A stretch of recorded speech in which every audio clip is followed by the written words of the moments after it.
વૈષ્ણવ જય શ્રી ગોકુલેશ। આજે કીર્તન हिंदोरा झूलन के दिन आए कीर्तन कुंज में 1762 એટલે 1762 નંબરનું આ કીર્તન છે। વૈષ્ણવ ગયા અઠવાડિયે છેલ્લે આપણે જોયેલું કે ભગવાન યજ્ઞ પત્નીઓના 3 શ્લોકમાં જે કે છે એમાં એક શ્લોક હતો કે પોતાના સાચા સ્વભાવ જાણનાર પુણ્યશાળી પુરુષો ભગવાનની અહેતુકી એટલે કે નિસ્વાર્થ સેવા, નિસ્વાર્થ અને એકધારી ભક્તિ કરે છે। એટલે હવે એની અંદર એક બીજા શ્લોકમાં એમ પણ કહ્યું ભગવાને કે આ જગતમાં જે કંઈ તમને બધું પ્રિય દેખાય છે એ બધું ભગવાન એમ કીધું કે મારા કારણે જ તમને પ્રિય લાગે છે। કારણ કે આ જગત બધું ભગવાનમાંથી જ ઉત્પન્ન થયેલું છે। એટલે આપણા જેવી કશું બી આપણને ગમતું હોય એ ભગવાનના કારણે લાગે છે, એવી થિયરી ભગવાન આપેલી। હવે આપણે આગળના ભાગમાં ભગવાન શું યજ્ઞ પત્નીઓને આજ્ઞા કરે છે એ જોઈશું। એની પહેલા એક કીર્તન શ્રવણ કરી લઈએ। झूलन के दिन आए हिंडोरे ना झूलन के दिन आए झूलन के दिन आए हिंडोरे ना झूलन के दिन आए गरजत गगन दामिनी कोंदत राग मल्हार जमाए हिंडोरे ना झूलन के दिन आए कंचन खंबर सुडार बनाए बीच बीच हीरा लाए डांडी चारी सुदेश सुहाई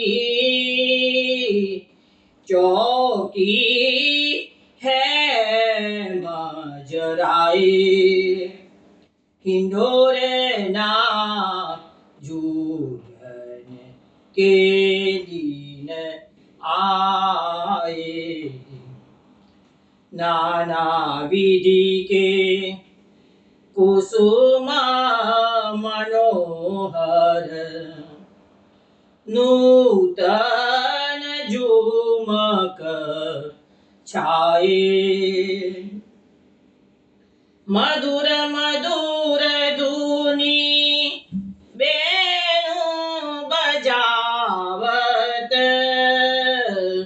दादूर मोर जीवाए हिंडोरे ना झूलन के दिन आए रमकनी जमकी बनी पिय प्यारी किंकिनी शब्द सुहाए चतुर्भुज प्रभु गिरिधर चंद संग चतुर्भुज प्रभु गिरिधर चंद संग मालिनी मंगल गाए हिंडोरे ना झूलन के दिन आए झूलन के दिन आए,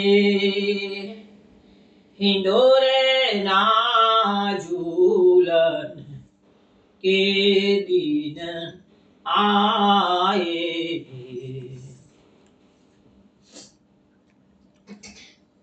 વૈષ્ણવ આ કીર્તન આપે મલ્હાર રાગમાં શ્રવણ કર્યું છે. ચતુર્ભુજ દાસ આમાં આપણને એવું કહે છે કે આ અત્યારે જે દિવસો છે એ હિંડોરાના ઝૂલનના દિવસો છે. ગરજે તે ગગન કામિની કોંધત, આકાશમાં વાદળા ગર્જના કરી રહ્યા છે, વીજળી ચમકી રહી છે કે છે, અને એવા સમયમાં રાગ મલ્હાર ગવાઈ રહ્યું છે. કંચન ખંભ સુધાર બનાય, હવે જે આ હિંડોરો તૈયાર કર્યો છે એમાં સોનાના સુંદર સુંદર થાંભલાઓ તૈયાર કર્યા છે. બીચ બીચ હીરા લાય, એ સોનાના થાંભલામાં વચ્ચે વચ્ચે હીરા જડેલા છે. દાંડી ચારી સુરેશ સુહાઈ, હિંડોરામાં બે ટોપલા હોય, ચાર દાંડી હોય, ચાર દાંડી એકદમ સુંદર તૈયાર કરવામાં સજાવવામાં આવી છે. ચોકી હેમ જરાય, ભગવાન જેના પર બિરાજે છે એ ચોકી સોનાની બનાવવામાં આવેલી છે. નાના વિધિ કે કુસુમ મનોહર, નૂતન ઝુમક છાય, હવે એમાં જે ઝુમ્મર લટકાવેલું છે એમાં વિવિધ પ્રકારના સુંદર પુષ્પોથી એ ઝુમ્મર તૈયાર કરેલું છે કે છે. મધુર મધુર ધૂની બેનું બજાવત, દારૂર મોર જીવાય, હવે ભગવાન સુંદર રાગથી મધુર મધુર વેણુ વગાડી રહ્યા છે અને એનાથી જે દેડકા છે, મોર છે, એને જીવતદાન મળે છે. કારણ કે એમ મીન્સ કે જીવતદાન મળે છે એટલે એમને આનંદમાં ગરકાવ થઈ જાય છે. એમ રમકની જમકી બની પિય પ્યારી, કિંકણી શબ્દ સુહાય, હવે જે રાધાજી છે તો એ રમકની જમકી એટલે રમતા રમતા ધીરે ધીરે પોતાના હાથના કંકનના સુંદર શબ્દો કરી રહ્યા છે, એવી રીતે કંકન વગાડી રહ્યા છે જેથી પેલી જે વેણુ વગાડે છે ભગવાન એની સાથે તાલ મળી જાય કે છે. ચતુર્ભુજ પ્રભુ ગિરિધરણ ચંદ સંગ માનીની મંગલ ગાય, ચતુર્ભુજ દાસજી કે છે કે ગિરિધરણ પ્રભુ જે છે એના સંગમાં જ આ કહે છે કે રાધાજી છે ને એ મંગલ ગીતો ગાઈ રહ્યા છે.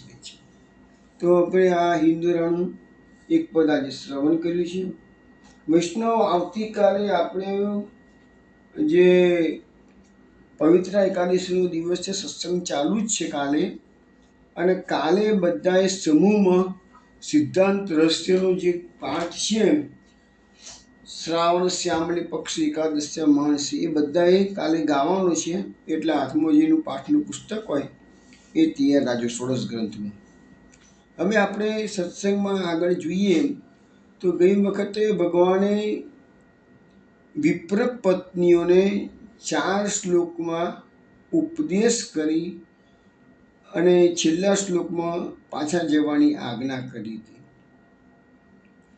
છેલ્લા શ્લોકમાં આપણે લેવાનું બાકી હતું. 3 શ્લોક સુધી આપણે ગયા વખતે ગયા અઠવાડિયે જોયું હતું. હવે છેલ્લો શ્લોક લઈએ છીએ આપણે, જે આજ્ઞા કરી એનો છેલ્લો શ્લોક. તદયાત દેવયજનમ પતયો વો દ્વિજાતય, સ્વસત્રમ પારયિષ્યન્તિ યુષ્માભિગ્ર મેદિન. ભગવાન વિપ્ર પત્નીઓને કહે છે તમે યજ્ઞ ભૂમિમાં પાછા જાઓ. તમારા પતિઓ બ્રાહ્મણો છે, ગ્રસ્થાશ્રમી છે, અને તમે જશો ત્યારે જ એ લોકોનો યજ્ઞ પાર પડશે કે છે. સુબોધિનીજી આની મહાપ્રભુજી આપણને સમજાવે છે. ભગવાન કહે છે હું બધાનો આત્મા છું. અગાઉના શ્લોકમાં વાત આવી ગઈ છે. મહાપ્રભુજી કે જે વાત સાચી કે છે, પણ આ જે વિપ્ર પત્નીઓ આવી હતી એમની ઈચ્છા તો બાહ્ય રમણ કરવાની હતી. એટલે ભગવાને કીધું બાહ્ય રમણથી બુદ્ધિમાં વિકાર ઉત્પન્ન થશે. જો એમને ગોપીજનોને લાભ આપ્યો છે, અહીંયા યજ્ઞ પત્નીના લાભ નથી આપતા. ગોપીજનોએ ભગવાન સાથે મહારાસ કર્યો છે, અહીંયા ભગવાને ના પાડી દીધી છે. માટે એ બુદ્ધિમાં વિકાર ઉત્પન્ન થાય એટલે યોગ્ય નથી. કેમ કે તમે બધી પતિવ્રતા સ્ત્રીઓ છો, તમારા લગ્નના સંસ્કાર થઈ ગયેલા છે, માટે તમે યજ્ઞ ભૂમિમાં પાછા જાઓ.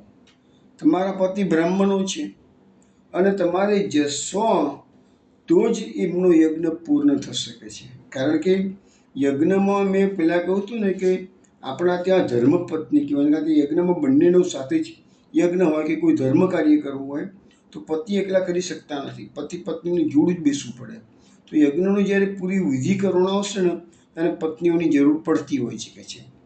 તો તમે ગ્રસ્ત છો, ગ્રસ્તોને પોતાની પત્નીઓ સાથે જ યજ્ઞ યાગાદિ કરવાનો અધિકાર છે. એટલે ભગવાને જ્યારે યજ્ઞ પત્નીઓને અહીંયા ભોજન માટે બોલાવી હતી એટલા સમયની અંદર શું છે કે યજ્ઞ કામ તો એક દિવસનો હોય નહીં, યજ્ઞ તો અનેક દિવસના અને વિવિધ પાસા હોય.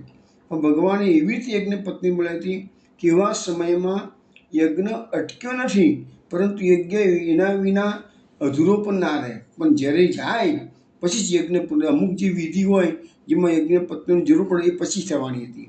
આનો અર્થ એવો થઈ શકે છે. એટલે હવે કે છે તમે જતા રહો. ભગવાને બ્રાહ્મણ પત્નીઓને ઘેર જવાની આજ્ઞા કરી ત્યારે એ બ્રાહ્મણ પત્નીઓએ ભગવાનને પ્રાર્થના કરી છે, પ્રભુ અમે તો સર્વનો પરિત્યાગ કરીને આવ્યા છીએ. હવે તમારો સાક્ષાત્કાર અમને થઈ ગયો છે, તમારી પ્રાપ્તિ અમને થઈ ગઈ છે કે છે, પછી પાછા અમારે કે છે અમારા ઘર બારમાં પાછા જવાનું આ યોગ્ય તો નથી ને કે છે. માટે પ્રભુ મને પાછા મોકલશો નહીં.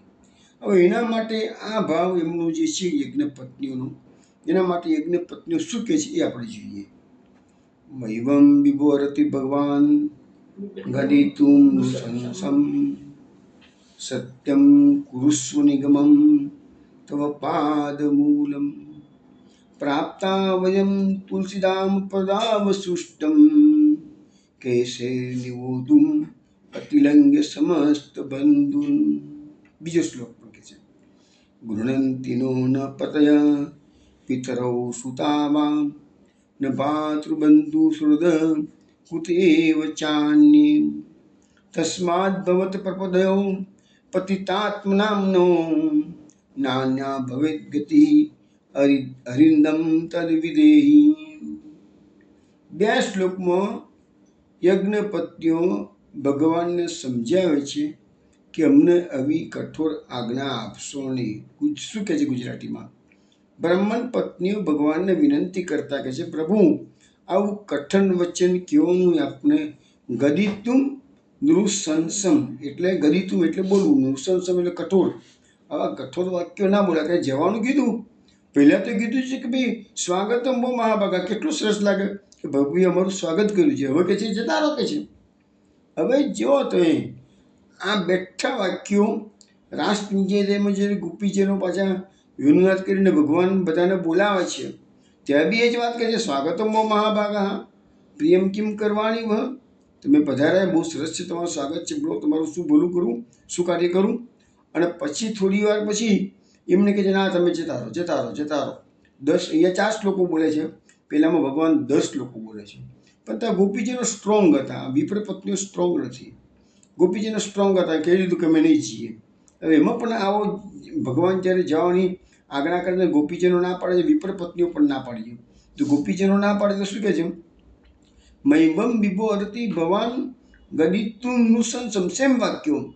પ્રભુ આ તમારી આજ્ઞા આવી કઠોર વચનો તમારા માટે યોગ્ય નથી. તમે બોલાવો છો ને કાઢી મૂકો છો અમને કહે છે.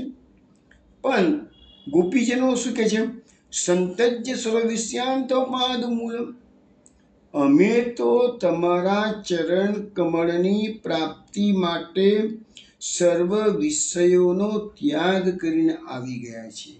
જો મુખ્ય વસ્તુ આ છે, પ્રભુની પ્રાપ્તિ તમારે કરવી હોય, પ્રભુ ચરણ કમળની પ્રાપ્તિ કરવી હોય તો દુનિયાના બધા વિષયોનો ત્યાગ કરવો જ પડશે. જો તમે વિષયો બી ભોગવવા માગો છો અને પ્રભુની પ્રાપ્તિ પણ કરવા માગો છો, એ શક્ય જ નથી. આપણના બંને ઉદાહરણો, વિપ્ર પત્નીઓ, ગોપીજનો, ત્યાંથી આપણને જાણવા મળે છે કે વિપ્ર પત્નીઓ પણ એ જ કીધું ભગવાનને, ગોપીજનોએ કીધું કે આવા કઠોર વાક્ય તમે કહેશો નહીં. હવે ગોપીજનોએ શું કીધું કે અમે બધા વિષયો છોડીને તો બસ આવી ગયા છીએ. જ્યારે યજ્ઞ પત્નીઓ દલીલમાં એવું કહે છે કે તમારા ચરણની શરણે અમે આવી ગયા છીએ. તમારે તો કે છે સત્યમ કુરુસ્વ નિગમમ. નિગમ એટલે વેદો.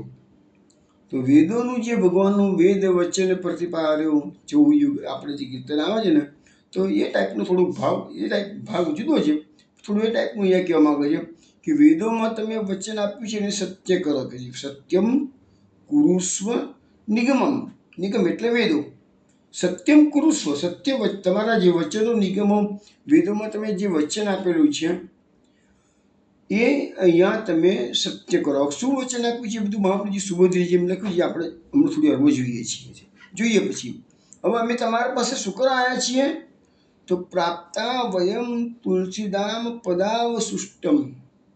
તમારા ચરણ કમળોની જે તુલસીની માળા છે ચરણ કમળોમાં લાગેલી, એ અમારા કેસોમાં એટલે અમારા અંબોડામાં અમારા લગાવવી છે કે છે. અને અમે તો તમારી આ તુલસીની પ્રસાદી માળા પ્રાપ્ત કરવા માટે શું કર્યું છે? મેં અતિલંઘ્ય સમસ્ત બંધુન, અમે બધા બંધુ બાંધવો સગાવાળાના ઉલ્લંઘન કરીને આવ્યા છીએ. એ લોકોની આજ્ઞાને પણ અમે ગણકારી નથી કે છે. હવે તમારી પાસે આવ્યા, તમે ક્યાં પાછા જાઓ? અમારી શું હાલત થશે કે છે પ્રભુ? જરા વિચારો તો કરો. એ કે છે આગળ, ગૃણંતીનો ન પતય પિતરો સુતાવા. હવે અમારા પતિ, અમારા પિતા, અમારા પુત્ર, અમારા ભાતૃ ભાઈઓ, બંધુ શ્રદ્ધો અમને ગૃણંતી નહીં, અમારો સ્વીકાર નહીં કરે કે છે. કૃતિ એ વચાન્ય, પછી અમે જઈએ ક્યાં ગયા છે? તસ્માદ ભવત પ્રપદયો પતિતામ નામ નો. એટલે કે છે કે નાન્યા ભવેદ ગતિ અરિંદમ તદ વિધેહી. એટલે એમ કહેવા માંગે છે અહીંયા કે એ બધા તો અમારો સ્વીકાર નહીં કરે કે છે. અમે તો આપના ચરણની શરણમાં આવેલા છીએ.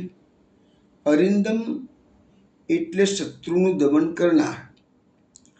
નાન્યત ભવેદ ગતિ, અમારી હવે બીજી ગતિ થવી જોઈએ નહીં. જે મહાપ્રભુજી આપણને કીધું કૃષ્ણેવ ગતિર્મમ. તો આપણી ગતિ કૃષ્ણ સિવાય બીજા કશામાં નહીં. વિપ્રપદ કેવું જ કહે છે, હવે અમે તમારા ચરણને શરણે આવ્યા છીએ એટલે હવે અમારી બીજી ગતિ તો થવી જ ના. જો તમે પાછા મોકલો છો એ તમારા કઠોર વચનો તમે પાછા ખેંચી લો કે છે. કારણ તદ વિધેહી, અમે આપની દાસી બનવા આવ્યા છીએ. ચરણની શરણે આવ્યા એટલે મીન્સ અમે તમારી દાસી કે દાસ બની ગયા છે. એ હવે તમે તદ વિધેહી એટલે તમે એ પ્રમાણે જ હવે તમે કરો, તમારે જે કરો એ કરો, પણ અમને તડછોડશો નહીં. મારો તારો જીવાડો જે કરો એ કરો, પણ અમે હવે જવાના નથી. તો આ 2 શ્લોકોમાં આ મેં તમને સાધારણ ભાવ સમજાયો. હવે મહાપ્રભુજી સુભદ્રીજીમાં એનામાં ડિટેલ્સમાં શું જવાનું જોઈએ કે છે. જો કહે છે કે સુભદ્રીજી મહાપ્રભુજી કહે છે કે ભગવાને ઘરે જવાની આજ્ઞા કરી અને તે સાંભળી બ્રાહ્મણ પત્નીઓને વિચાર કર્યો કે પાછા જવાનું તો ઉચિત નથી જ કે છે. કેમ કે એટલે કે આ બધા સ્વીકારશે કે નહીં સ્વીકારે એ ડાઉટ તો ઊભો જ છે કે છે. એટલે આ તો કહ્યું કે અમે તો બધાનું ઉલ્લંઘન કરીને આવ્યા છીએ એટલે અમારો સ્વીકાર નહીં કરે. માટે ભગવાનને પ્રાર્થના કરે છે કે પ્રભુ આપ તો સર્વસમર્થ છો કે છે, માટે આવા વચનો કહેશો નહીં કે છે. આ નૃશંસ એટલે તમારા આ વચનો કેવા છે? ક્રૂર છે, કઠોર છે કે છે. હવે વેદનું વચન સત્ય કરો કે છે. તો વેદનું કયું વચન છે કે છે? તમે વેદમાં આપણે કીર્તન આવે છે ને, વચન મુનિ સત્ય કરાય, જે નારદજીએ જે પેલા યમલાર્જુનને વચન આપેલું કે 67 કલ્પમાં પ્રભુનું પ્રાગટ્ય થશે અને તમારો વૃક્ષોમાંથી ઉદ્ધાર કરશે.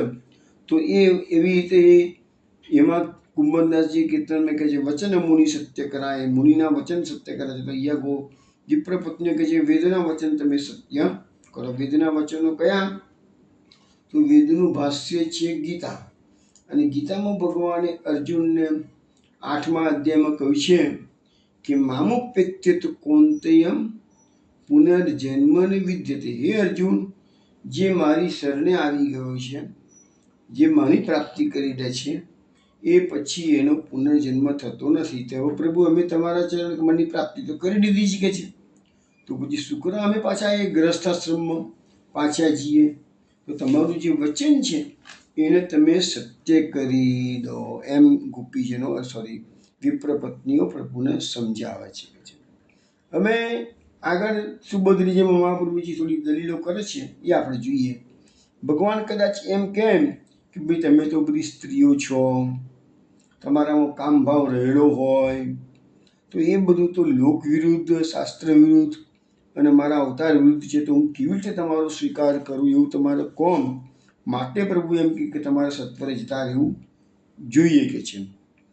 અને તમે એમ કહો છો કે તમારા ચરણમાંથી દૂધ ફેંકાયેલી તુલસીની માળા અમારા અંબોડામાં ધારણ કરવા માટે જ અમે આવ્યા છીએ.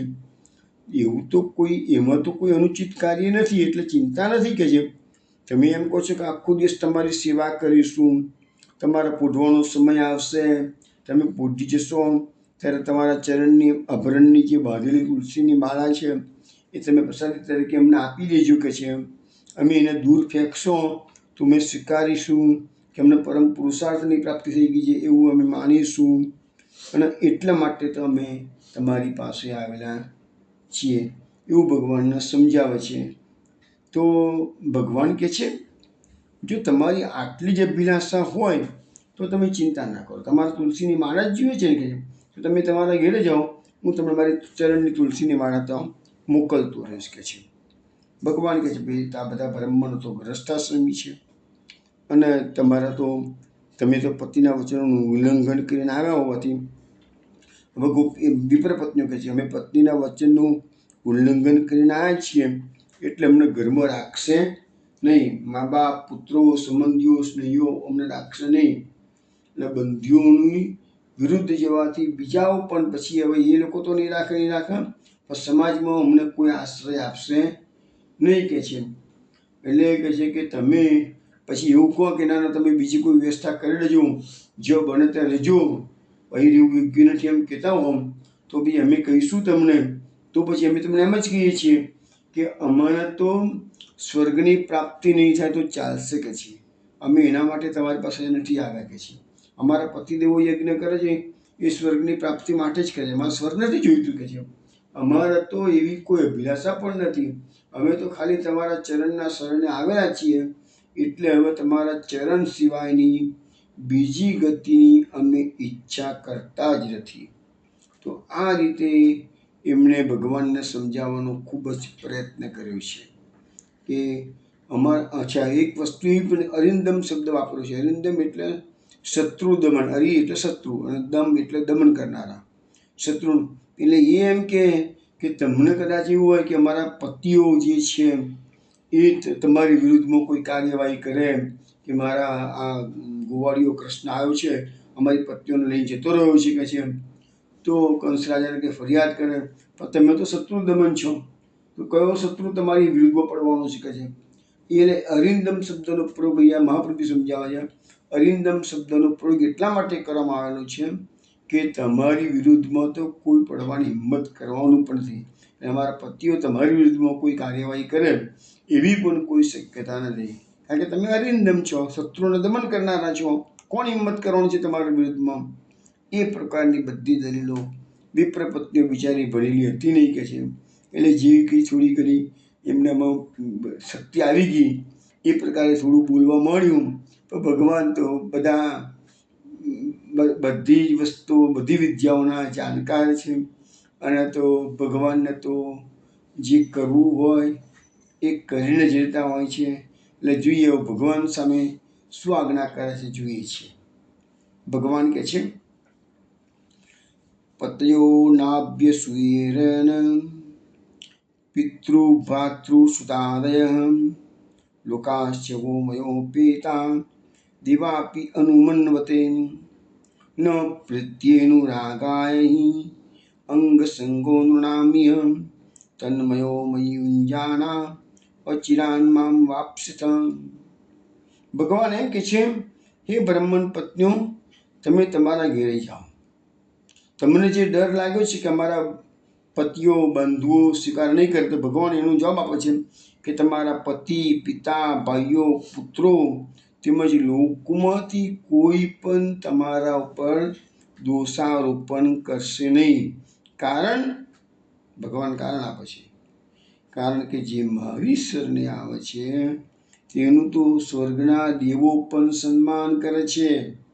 તો પછી તમે સુખરા ચિંતા કરો છો કે છે તમારો તો લોકોમાં જે કાર થશે, જે ભગવાનની પ્રાપ્તિ કરે એનો તો સમાજ પણ એને પૂજ્ય માને છે કે છે. હવે કે છે ભગવાન મારી સાથેનો અંગ સંગ માટે તમે આવ્યા હો તો એનાથી તમારી પ્રીતિ નહીં વધે કે છે, અને મારામાં પણ અત્યારે અંગ સંગ સ્નેહ ઉત્પન્ન નહીં કરે કે છે. તો તમે એક કામ કરો, તમે તમારા ઘેરે જતા રહો કે છે, અને મારામાં મન લગાડીને તમારા ઘરમાં રહેજો, જેથી મને તરત જ તમે મને પ્રાપ્ત કરી શકશો. જો હવે આ આજ્ઞા ભગવાને વિપ્રપત્નીઓને ઘેરે જવા માટે કરી, પણ ઘરે ગયા પછી કેવી રીતે જીવન જીવવું એ પણ રસ્તો બતાડી દીધો. ભલે તમે ઘરમાં શરીરથી રહો, ભલે તમે શરીરથી યજ્ઞમાં ભાગ લો, બધું જ કરવાનું, પણ આ આજ્ઞા વિપ્રપત્નીઓ દ્વારા આપણને કરાવે છે કે આપણને પણ આ સંસારની અંદર આપણે આવ્યા છીએ, આપણે પણ આ ગ્રસ્તના બધા કાર્યો કરવાના છે. પણ ભગવાને કીધું છે મારામાં મન લગાડીને રહો તો છેલ્લે તમે મને પ્રાપ્ત કરી શકશો. એવી રીતે આપણે પણ આ સંસારમાં બધું જ શરીરથી સંસારમાં રહેવાનું અને મનથી કૃષ્ણ પાસે રહેવાનું. આ એક જ સિદ્ધાંત મહાપ્રભુજી પણ સમજાવે છે, ભાગવત પણ સમજાવે છે કે મન એવું મનુષ્યનામ કારણ બંધ મોક્ષયો. આ મનથી જ મનુષ્ય મોક્ષ પ્રાપ્ત કરે, ભક્તિ પ્રાપ્ત કરે, બંધન સંસારમાં જે આવાગમનની જે પ્રક્રિયા છે એમાંથી આપણે છૂટી શકતા નથી. એનું મુખ્ય કારણ છે આપણું મન. આપણા મનમાં સંસાર વસેલો છે. ભગવાન વિપ્રપત્નીઓને એ જ વસ્તુ સમજાવે છે, અને મહાપ્રભુજીએ એમના બધા ગ્રંથોમાં આ જ વસ્તુ લખેલી છે કે છે કૃષ્ણમેવ વિચિંતયેત. એ શબ્દ સિદ્ધાંત મુક્તાવલીમાં ભગવાને મહાપ્રભુજી આપણને આપ્યું છે કે શ્રી કૃષ્ણનું ચિંતન કરો, મન એમાં લગાડો. મન કૃષ્ણ સેવા સદા કાર્યા માનસી સા પરામતા સિદ્ધાંત છે. તો મનથી જ પ્રભુની સેવા, મનથી જ પ્રભુનું ચિંતન એ જ વિશેષ શું ઉપકારક છે, લાભકારક છે. અહીંયા આજ્ઞા કરવામાં આવેલી છે. હવે ભગવાને અહીંયા કીધું કે તમારા સંબંધીઓ તમારો ત્યાગ નહીં કરે તો સારું પણ નહીં કરે, તમારો સમાજ પણ તમને માનથી જોશે એવો. આ તો ભગવાનના દર્શન કરીને આજે આપણે ત્યાં સમાજમાં પણ કોઈ મોટા માણસને મળીને આવે તો સમાજ એનું કેટલું બહુ માન કરે. ઓહો, રાષ્ટ્રપતિને એવોર્ડ મળ્યો છે, જુઓ તો ખરા કે છે ને, તો નરેન્દ્ર મોદીનું સન્માન કર્યું છે, તો આપણે કેટલા એના માટે અભિભૂત થઈ જઈએ છીએ. તો આ તો સાક્ષાત પ્રભુની પ્રાપ્તિ કરીને આવ્યા છે. તો મેં સમાજ એને સ્વીકારે કે ના સ્વીકારે? પણ એક વસ્તુ છે કે ભક્તોને ગમે તેટલી ભક્તિ કરે તો પણ સમાજ શરૂઆતમાં તો એમનો તિરસ્કાર જ કરે છે, પાછળથી જ એમનો જય જયકાર થાય. તમે એક્ઝામ્પલ આપો નરસિંહ મહેતા. નરસિંહ મહેતાના જુનાગઢની નાગરી નાતે જ્ઞાતિમાંથી બહાર કાઢી મૂક્યા હતા. જે ભક્તને જ્ઞાતિજનો પણ બહિષ્કાર કરતા હતા, એવા ભગવાન નરસિંહ મહેતાના હાજરા હજુર હતા. તો એ નરસિંહ મહેતા છેલ્લે એની ભક્તિને બધાએ માન આપ્યું છે, અને આજે એ જ નાગર લોકો નરસિંહ મહેતા માટે ગૌરવ, એક જમાનામાં એનો તિરસ્કાર કર્યો, અને પછી આજે એ જ નાગર લોકો નરસિંહ મહેતાનો ખૂબ માન અને એમના માટે ગર્વ અનુભવે છે. અને ભગવાન એવા કાર્ય બી કર્યા છે. એવી જ રીતે મીરાબાઈને ચિત્તોડમાં ઘણી હેરાનગતિ વિક્રમાદિત્યના દિયરે કરી એને, બરાબર છે. છેલ્લે એની શાન ઠેકાણે આવી કે સાલું મેં મીરાને અહીંથી આટલો ત્રાસ આપીને મીરા છોડીને જીતી રહી મેવાડ, તો એને માણસો મોકલીને પાછી બોલાવવા માટે પ્રયત્ન કરતો. એ કિંમત સમજાય છે. ભક્તની કિંમત સ્ટાર્ટિંગમાં સમાધાન નથી હોતી, પણ પછી તો હોય છે. એટલે આ બધી વિપ્રપત્નીઓનો ડર એ જ હતો કે કદાચ અમારો સ્વીકાર નહીં કરે અમારો સમાજ. હવે તમે પેલા આવો જ એક્ઝામ્પલ ભાગવતમાં આવે છે કે નરકાસુરને ભગવાને માર્યો છે, અને એના કેદખાનામાં 16,000 રાજકન્યાઓ હતી, એને ભગવાને મુક્તિ અપાવી દીધી છે. પણ એ 16,000 રાજકન્યાઓ મુક્ત થયા પછી ભગવાનને શરણું સ્વીકારે છે, અને ભગવાનને કહે છે પ્રભુ અમારો સમાજ અમારો સ્વીકાર નહીં કરે કે છે. અમારા પતિ તો છે જ નહીં, પણ અમારા પિતા બંધુ આગળ તો બધી કન્યાઓ હતી, રાજકન્યાઓ હતી. અમારા પિતા બંધુ સમાજ અમારો સ્વીકાર નહીં કરે. મેં આટલા વખતથી અમે કેદમાં રહ્યા છીએ, એટલે અમારા ચારિત્ર પર આક્ષેપો થઈ શકે છે. તો ભગવાન તમે જ અમારો સ્વીકાર કરો. જો ભગવાન પણ કેવા દયાળુ છે, જેનો સમાજ તિરસ્કાર કરે છે એવાનો પણ એવી રાજકન્યાઓને ભગવાને લગ્ન કરીને પોતાની રાજરાણીનું સ્થાન આપ્યું છે. કોઈ સામાન્ય પણ દાસી પણ બનાવી નથી. પેલા કેદખાનામાં 20,800 રાજાઓ હતા જરાસંઘના. એમને પ્રભુએ એમના રાજ્યમાં પાછા મોકલ્યા, કારણ કે પ્રભુ જાણતા હતા કે રાજા છે એટલે બધા એનો સ્વીકાર કરી લેશે, પાછા છૂટીને આવ્યા છે. ત્યાં આગળ કંઈ એવું નથી કીધું ચલો તારા હું તમને દ્વારકામાં તમારા માટે અલગ અલગ મહેલ બનાવી આપું છું. પણ આ 16,000 રાજકન્યાઓ માટે ભગવાને અલગ અલગ મંડપ રચી અલગ અલગ સ્વરૂપે એમના જોડે લગ્ન કર્યા છે વિવિધસર, અને 16,000 રાજમહેલ દ્વારકામાં પ્રસ્થાપિત કર્યા છે બધી રાજકન્યાઓ રહેવા માટે. જેટલું માન આપ્યું છે. એટલે સમાજ જેને તરછોડે છે એને પ્રભુ સ્વીકારે છે. અહીંયા આ વિપ્ર પત્નીઓ કહે છે પ્રભુ અમારો સમાજ અમને નહીં સ્વીકારે, તમે અમારો સ્વીકાર કરો. તો પ્રભુ ના પાડે છે, ના તમારો સમાજ સ્વીકારશે. કે પ્રભુની પ્રાપ્તિ કરી ચૂકેલી એ વિપ્ર પત્નીઓ હતી એ ન્યાય. અહીંયા બીજું શું છે કે વિપ્ર પત્નીઓ કૃષ્ણની પાસે થોડાક સમય માટે જ આવી હતી, અને એ પણ જમાડવાના ઉપદેશથી આવી હતી. એટલે પણ બીજું કોઈ આક્ષેપોનો ક્વેશ્ચન આવતો નથી કે છે. તો આવી રીતે એ ભગવાન કહે છે કે તમારું તો દેવો પણ સન્માન કરી શકે છે, પછી ચિંતા શું કરો છો, અને તમે જશો તો તમારા પતિ તમારો યજ્ઞ પૂરો કરશે તમારા કારણેથી જ કે છે. એટલે તમારે હવે ત્યાં ગયા પછી મારામાં મન લગાડવાનું છે, તો તમે મારી પ્રાપ્તિ પછી પાછળથી કરી શકશો કે છે. એટલે મુખ્ય વસ્તુ તો એ જ છે કે મૃત્યુ થાય પછી આપણી જે ગતિ છે એ જ અગત્યની વસ્તુ છે. એટલે અત્યારથી જ એની તૈયારી કરેલી હોય તો પછી મૃત્યુ પછીની ગતિનો કોઈ વાંધો આવે નહીં. હવે આ તો ભગવાનના 2 વાક્યો 2 વચનો 2 શ્લોકોમાં કહી દીધા છે. હવે સુખદેવજી આગળ શું કહે જોઈએ કે છે ઇતિ ઉક્તા દ્વિજે પત્ન્યાસ્તાં યજ્ઞવાતં પુનર્ગતાં તચ અનસૂયવસ્તાભિ સ્ત્રીભિ સત્રમ અપાર્યન. ભગવાનના એ પ્રમાણે વચનો સાંભળીને બ્રાહ્મણ પત્નીઓ પાછી યજ્ઞભૂમિમાં આવી ગઈ. તે બ્રાહ્મણોએ પોતાની પત્નીઓનો સ્વીકાર કર્યો, દોષ જોયો નહીં, અને એમના સહકાર રાખી અને યજ્ઞની વિધિ પૂર્ણ કરી છે.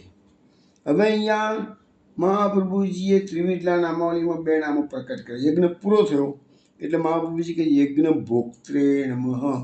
ભગવાન યજ્ઞના ભોગતા છે. યજ્ઞ તો પૂરો થઈ ગયો, પણ યજ્ઞ અલ્ટિમેટલી કોણ? ભગવાનને જ પહોંચે છે. અને બીજો યજ્ઞ નામ આવે છે યજ્ઞ ભાગ ભુંજે નમઃ. તો યજ્ઞમાં જે યજ્ઞ પત્નીઓનો જે ભાગ હતો એના ભોગતા પણ ભગવાન, યજ્ઞના પણ ભોગતા છે. અને વિપ્ર પત્ની આવી એનો ભાગ થયો પછી જે યજ્ઞ પૂરો થયો એના પણ ભોગતા ભગવાન જ છે કે છે.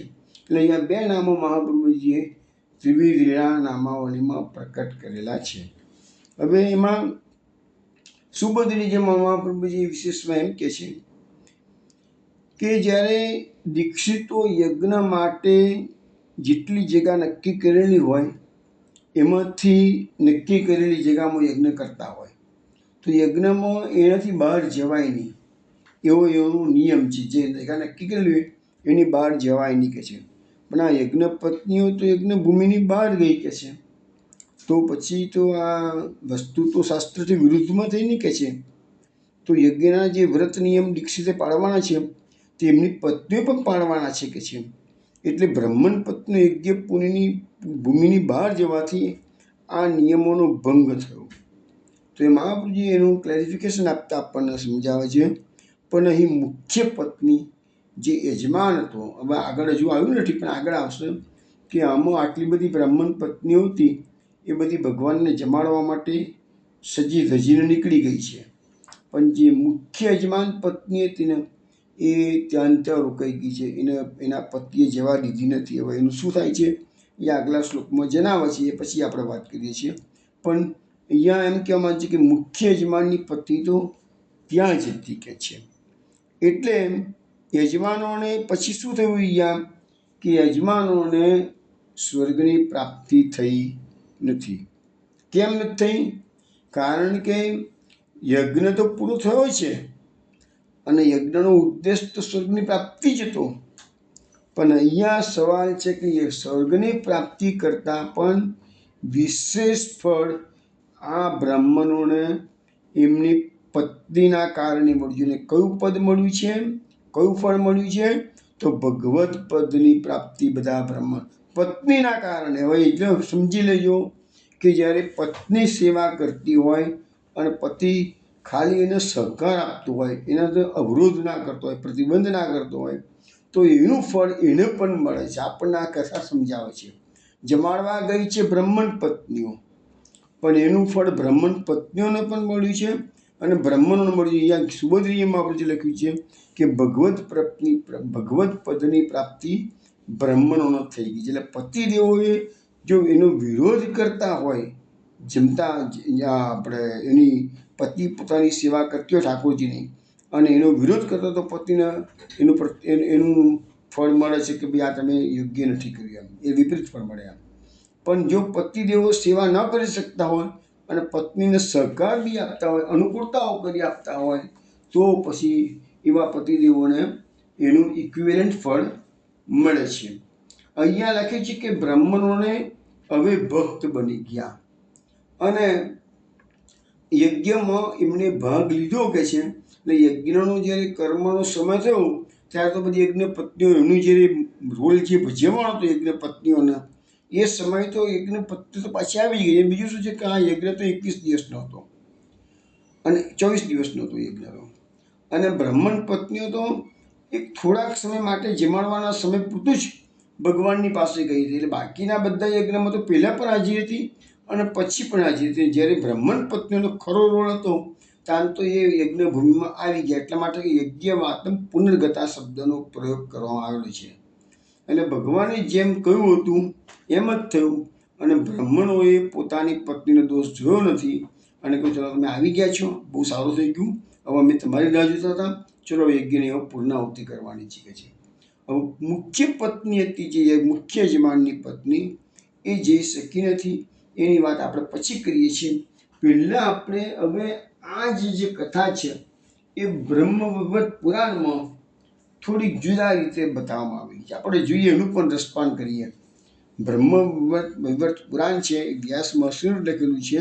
પણ મેં તમને વાત કરેલી ને કે પુરાણોની જે કથાઓ છે ને એ વિવિધ કલ્પોની કથા છે.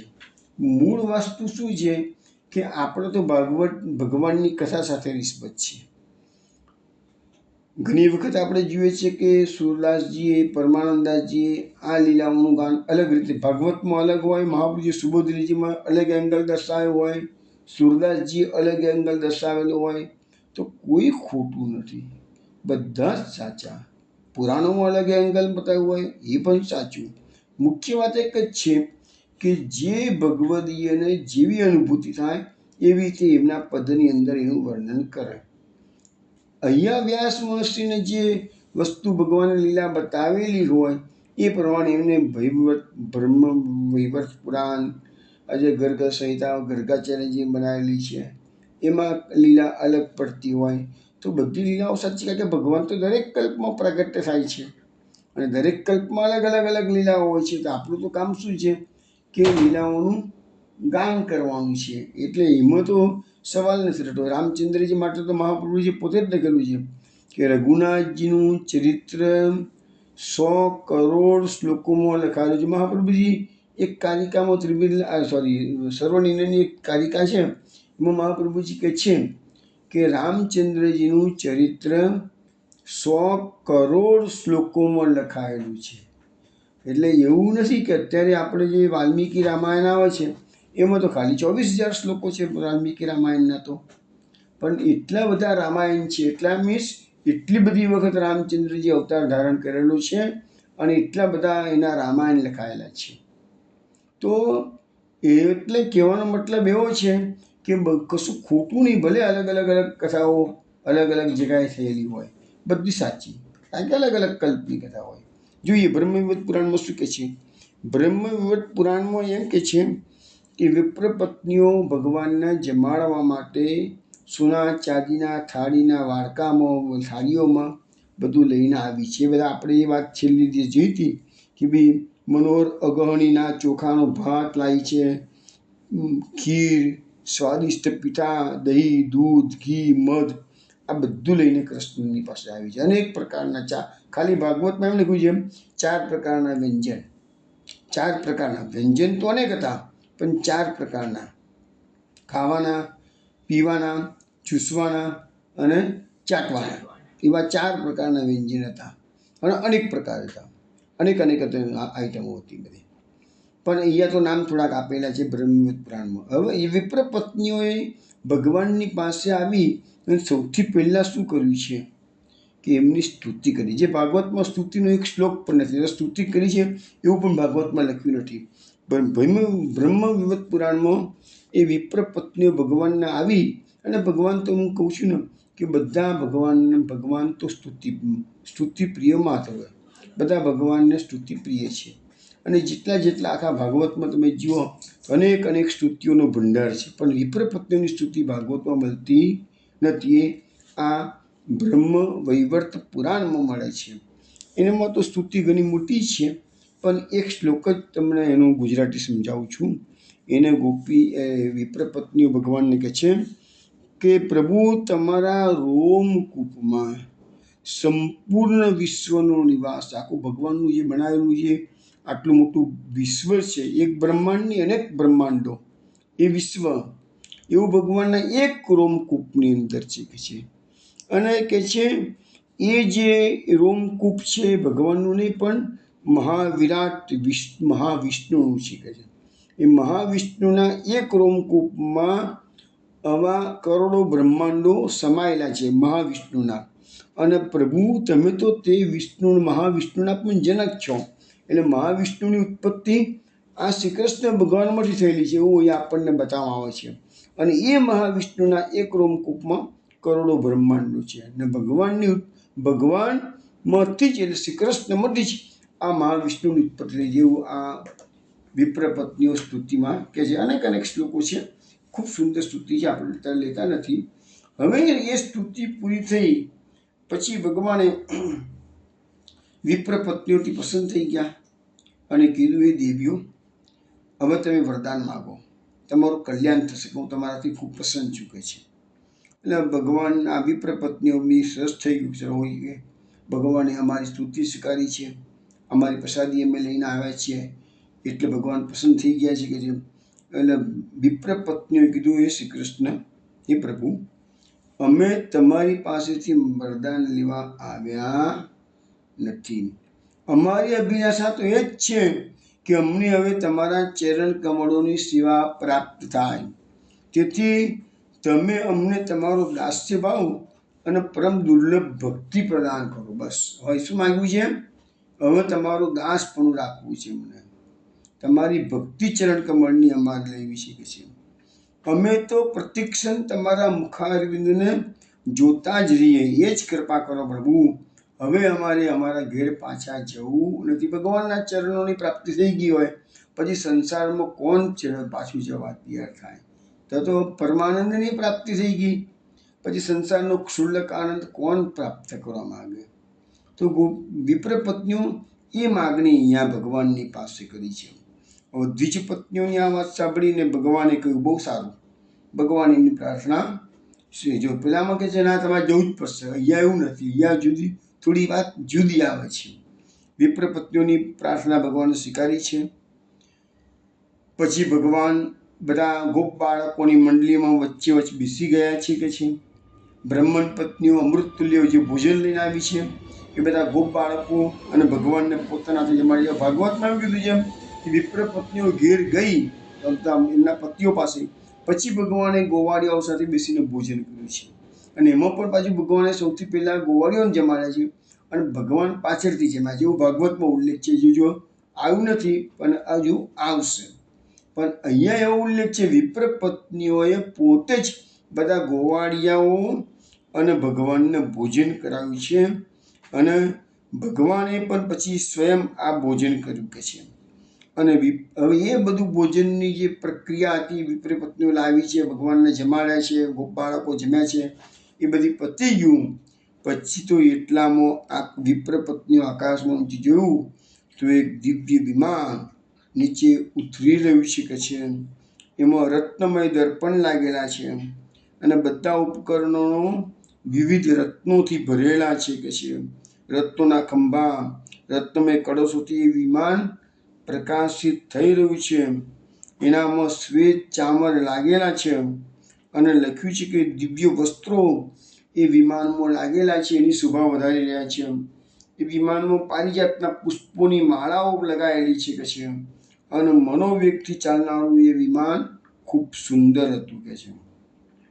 વનમાળાથી દિવ્ય વિભૂષિત પાર્ષદો એ વિમાનમાંથી બહાર આવ્યા અને બધી બાજુથી વિમાનને ઘેરી અને ઊભા છે. બધા પાર્ષદોએ પીતાંબર ધારણ કરેલું છે અને એમનું જે સ્વરૂપ છે એ પાર્ષદોનું કેવું છે?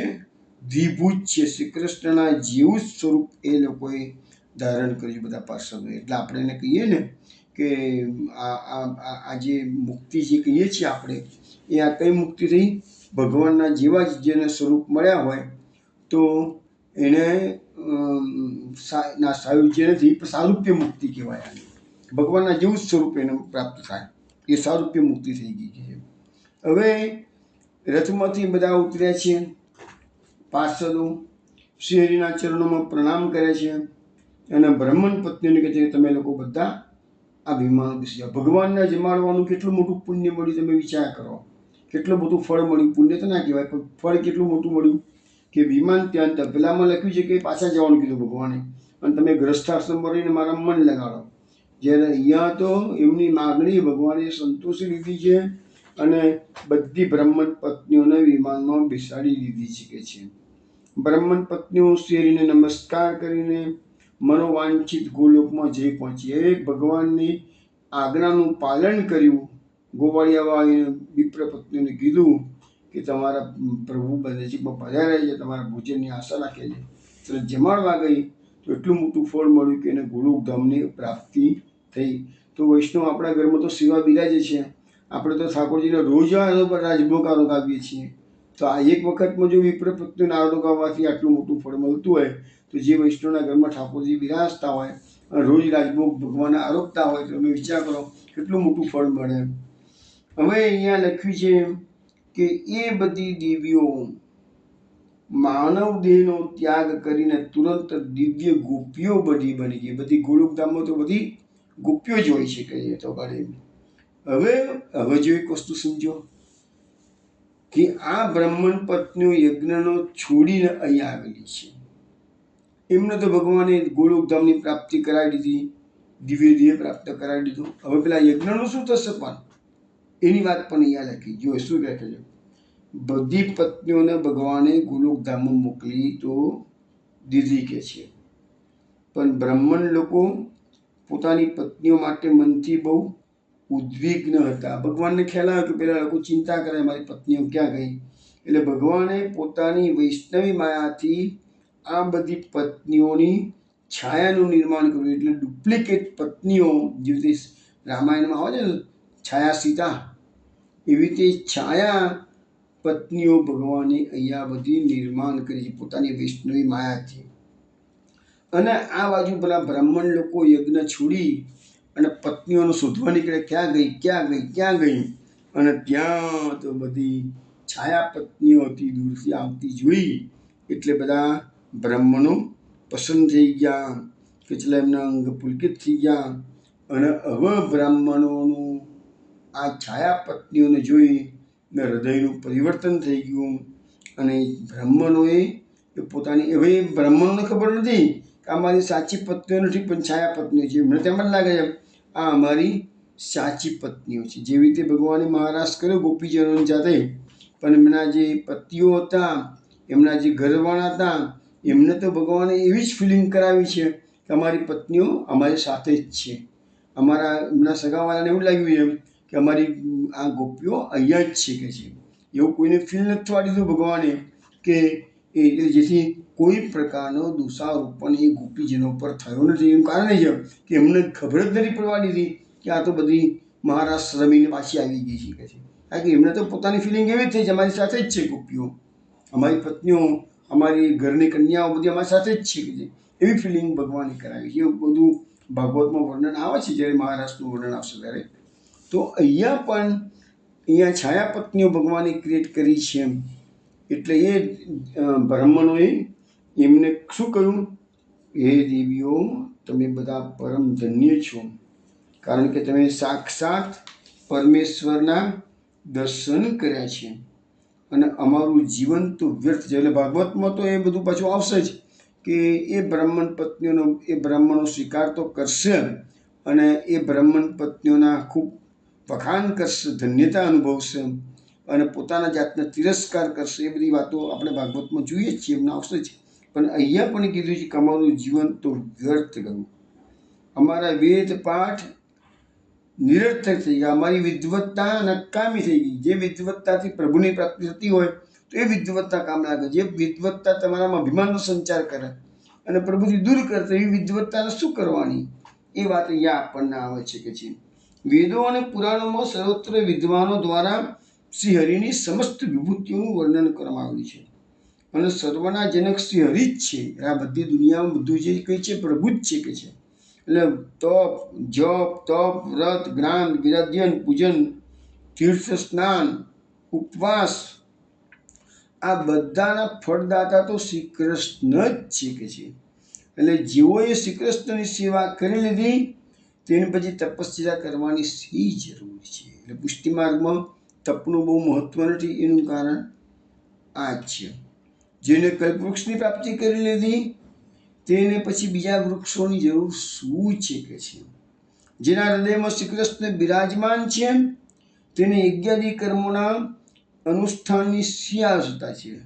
તત કિમ પરમ બ્રૂહિ લૌકિક વૈદિક મહાપ્રભુજી સમજાવ્યું છે. એ જ વાત અહીંયા કરવામાં આવેલી છે. યદિ શ્રી ગોકુલાદિશો ધૃત સર્વાત્મા હૃદય તત કિમ પરમ બ્રૂહિ લૌકિક વૈદિક રપી. જો ભગવાનના તમે હૃદયમાં ધારણ કર્યા છે પછી લૌકિક વૈદિકની ચિંતા શા માટે કરો છો? તો અહીંયા બી જ વસ્તુ કહેવામાં આવી છે કે જેના હૃદયમાં શ્રી કૃષ્ણ વિરાજમાન છે એને યજ્ઞાદિ કર્મોના અનુષ્ઠાનની શું આવશ્યકતા છે કે છે.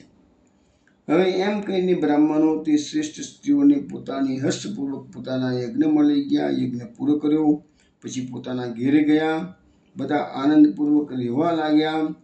અને લખે છે કે એ બ્રાહ્મણો ભગવાનની માયા શક્તિ એટલા બધા પ્રભાવિત થઈ ગયા હતા કે એમને ખબર જ ના પડી કે અમારી સાચી પત્નીઓ નથી આ, પણ આ બધી છાયા પત્નીઓ છે. સાચી પત્નીઓ તો જતી રહી છે ભગવાનના ધામમાં ગોપીઓ બનીને, દિવ્ય દેહ ધારણ કરીને, જે એમને છેક સુધી બ્રાહ્મણોને ખબર પડવા દીધી નથી ભગવાને કહે છે.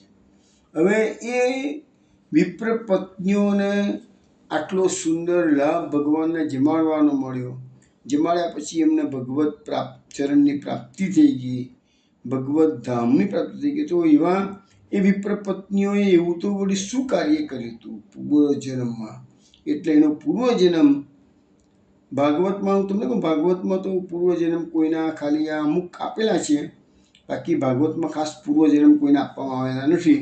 પરંતુ એ બધાના પૂર્વજન્મ કો તો ગર્ગ સંહિતામાં કો તો બ્રહ્મ વૈવત પુરાણમાં આપેલા છે. વિપ્ર પત્નીઓનો પૂર્વજન્મ આપણે થોડી વાત કરી લઈએ. તો અહીંયા લખ્યું છે આ વિપ્ર પત્નીઓ એમના પૂર્વજન્મની અંદર સપ્તર્ષિઓની સુંદર રૂપ ગુણ સંપન્ન પ્રતિવ્રતા પત્નીઓ હતી. આ બધી સપ્તર્ષિઓની પત્નીઓ હતી કે છે. પણ એકવાર એવું બન્યું કે અગ્નિદેવે આ બધી સ્ત્રીઓથી મોહિત થઈને એમના અંગનો ખાલી સ્પર્શ માત્ર કર્યો કે છે.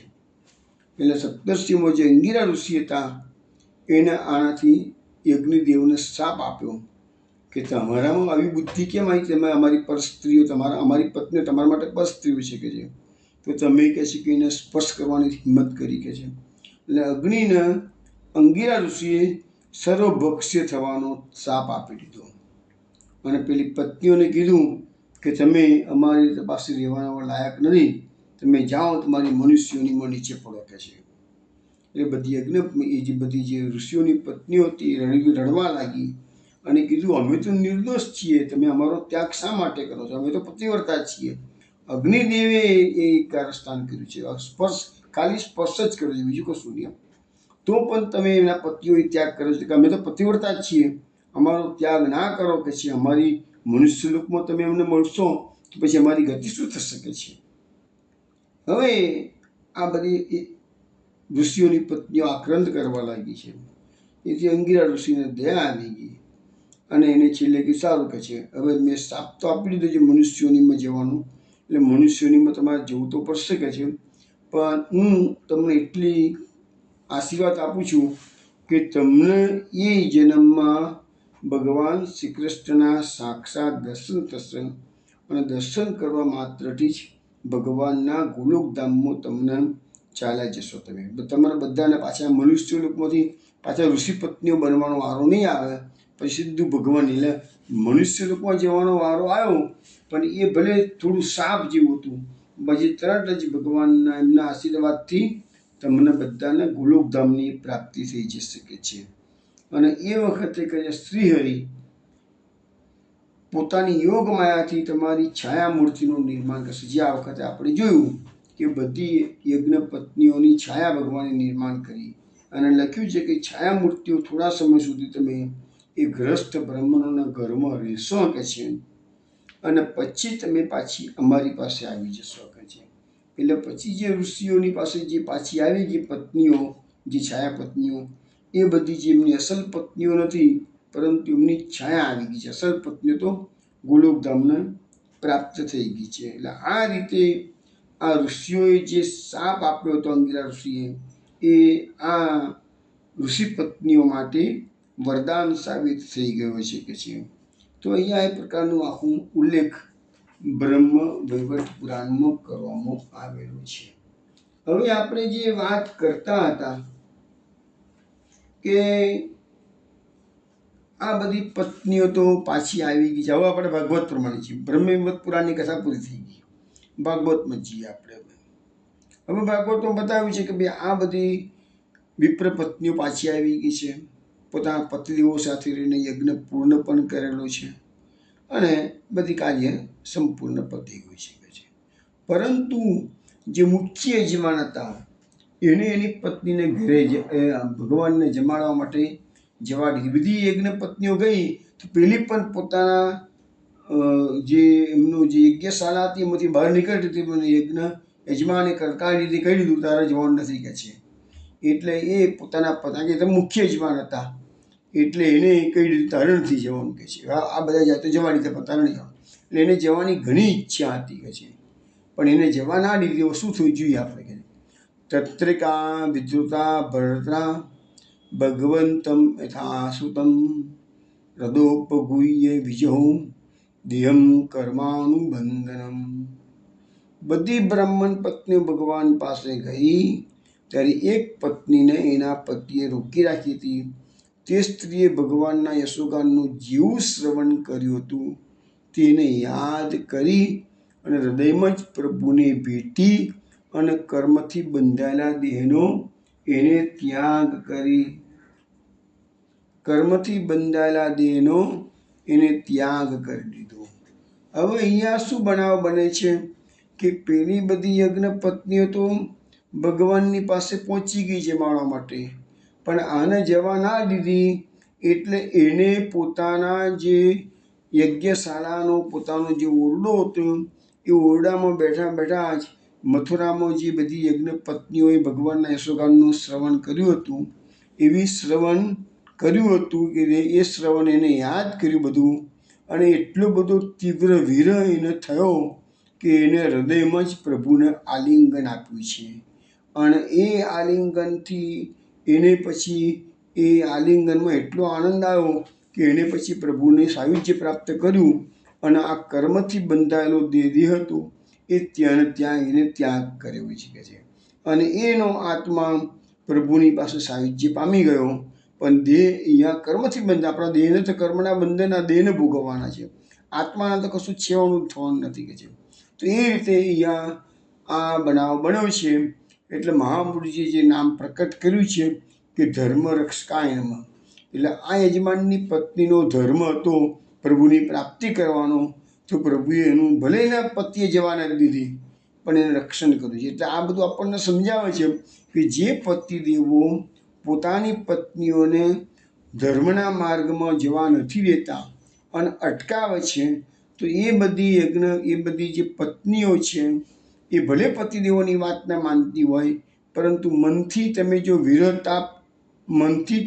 વિરતાપનો અનુભવ કરશો તો પ્રભુની કૃપા જરૂરથી તમારા પર થશે. હું તો ઘણી વખત આ સિદ્ધાંત સમજાવું છું કે હૃદયમાં તમારો ભાવ એ જ અગત્યની વસ્તુ છે. જો હૃદયમાં તમારો ભાવ સુંદર હશે તો પ્રભુ તમને ભક્તિ માટેની બધી જ અનુકૂળતાઓ કરી આપશે. આ એક સત્ય વસ્તુ છે કે તમારો ભાવ શું, તમારે શોમેનશીપ નહીં. શોમેનશીપ ભગવાનને ખબર પડે. તમે બહાર દુનિયામાં ગમે તેટલો શો કરશો ને, ભગવાનને ખ્યાલ આવશે કે આનો અંદરનો ભાવ નથી, પણ ખાલી દેખાડો જ કરો છો કે હું ભગવતી થઈ ગયો છું, ભગવતી થઈ. એ વાત નથી કે છે તમારો અંદરનો ભાવ હશે, ના પ્રભુ મારે તારી ભક્તિ કરી, આ સંસારના સુખો મારે ભોગવવા નથી, અહીંયા મને કશું જોઈતું નથી, અને મને તારું મને એવું કરી આપ, હું રાત દિવસ તારી ભક્તિ કરું કે છે જેમ. તો એ પ્રકારનો ભાવ તમારો હોય તો આ યજ્ઞ પત્નીઓને ભગવાને એને જવા ના દીધી, આ યજમાનની પત્નીને, તો એને ભગવાનને એટલો બધો વિરહ થઈ ગયો, એટલો બધો વિરહ થઈ ગયો, ભગવાન પધારે આલિંગન કર્યું અને એને દેહ ત્યાગ કરી દીધો. હવે આપણે જે રાસપંચેરી આવે છે ને, એમાં પણ આ પ્રકારના શ્લોકો આવે છે કે અંતર્ગ્રહગતા ગોપીજનો જે છે એને પણ એમના અહીંયા એક જ પત્ની જવા નથી દીધી, પણ અંતર્ગ્રહગતા ગોપીજનોને તો એવા ઘણા જ ગોપીજનો એના પતિઓએ એને જવા દીધી નથી કે છે. એમાં વેણુનાથ રાસપંચાયતમાં વેણુનાથ શ્રવણ તો એને પણ કર્યું છે, પણ જવા ના વળી તો શું થયું? એ લોકોએ કહે છે દુષ્પ્રેષ્ઠ વિરહ તાપ તીવ્ર તાપ ધુતા શુભા ધ્યાન પ્રાપ્ત ચિતાશ્લે નિવૃત્તા ક્ષીણ મંગળા. એટલો બધો વિરહ થયો, એટલો બધો વિરહ થયો કે એટલું બધું દુઃખ થયું કે સેંકડો જન્મોના પાપો એક ક્ષણમાં ભોગવી ગયા. એટલે બધા પાપો બળીને ભસ્મ થઈ ગયા એ ગોપીના, એ અંતર્ગ્રહગતા ગોપીજનોના. અને પછી ધ્યાન પ્રાપ્ત કર્યું અને ભગવાન પધાર્યા એમના અંતરમાં, એના આલિંગન આપ્યું છે. એટલું બધું સુખ પ્રાપ્ત થયું, એટલું બધું સુખ પ્રાપ્ત થયું કે કરોડો જન્મોના, સેંકડો જન્મોના પુણ્યો પણ નાશ પામી ગયા. એટલે પાપ અને પુણ્ય બંને નાશ પામી ગયા અને અંતર્ગ્રહગતા ગોપીજનો ભગવાનના સાયુજ્ય પ્રાપ્ત કરી ચૂક્યા છે. તો એ જ વસ્તુ અહીંયા પાછી બનેલી છે. વૈષ્ણવ, આજનો સમય પૂરો થઈ ગયો છે. હવે આપણે કાલે રાત્રે 8 વાગે પાછા મળીશું. કાલે પવિત્ર એકાદશીનો દિવસ છે. ફરીથી કહી દઉં કે બધાએ કાલે શ્રાવણ શ્યામલી પક્ષે સિદ્ધાંત રહસ્યનો પાઠ આપણે બધાએ સમૂહમાં કરવાનો છે. બધા તૈયાર રાખજો. ચલો, ત્યાં સુધીમાં જય શ્રી ગોકુલેશ.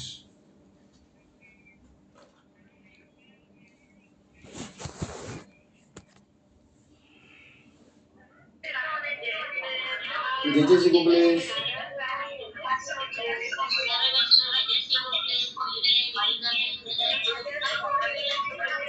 જય શ્રી ગોકુલેશ.